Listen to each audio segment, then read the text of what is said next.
Hello everyone, it's me JP from UniqueTutorials. Today in this video, I'll show you how to make any types of files auto-move or auto-copy to a respective folder in a particular set of time. So without further more delay, let's begin. So firstly, just open the Play Store and just search for one application named as File 5. And the first is you'll see the application, just click on it. Now click on install to install this application. So once the installation is done, just tap on open. On opening, it will show you some instructions. Just click on the let's begin. Now allow all the permission. Now just click on this open system settings. Now just enable this allow permission. Now move back. So now you can see here by default, you can select the already created folders depending upon your needs. So whichever folders you want to select here, you can manually add your own folder also. So I'm gonna select this already created folder. So you can see here the different file formats. So you can add more file types by clicking on this add file type. And you can see here, you need to pick the source folder. Just click on the source folder. So I'm gonna select the download folder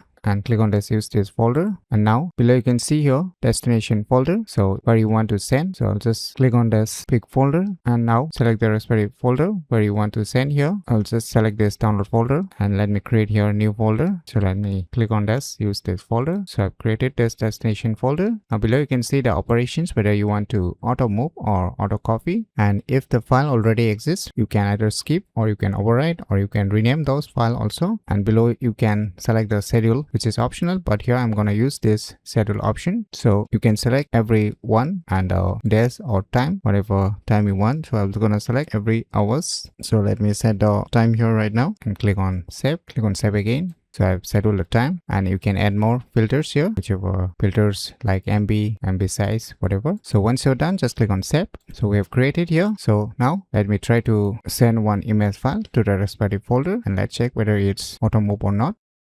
So now you can see here all the 3 files is sent to my selected folder, as you can see here. And if you don't see any file being auto moved, then you can just open the respective app and you can just click on this run now. Then it will auto move all the respective files to your respective selected folder. So by using these cool tricks, you can easily make any types of files auto move or auto copy to a respective folder in particular set of time very easily. So if you never known about these cool tricks, then you should definitely give it a try. So if you find this video tutorial useful, please click on the thumbs like button, and if you're new to our channel, click on the subscribe button. And lastly, thanks for watching.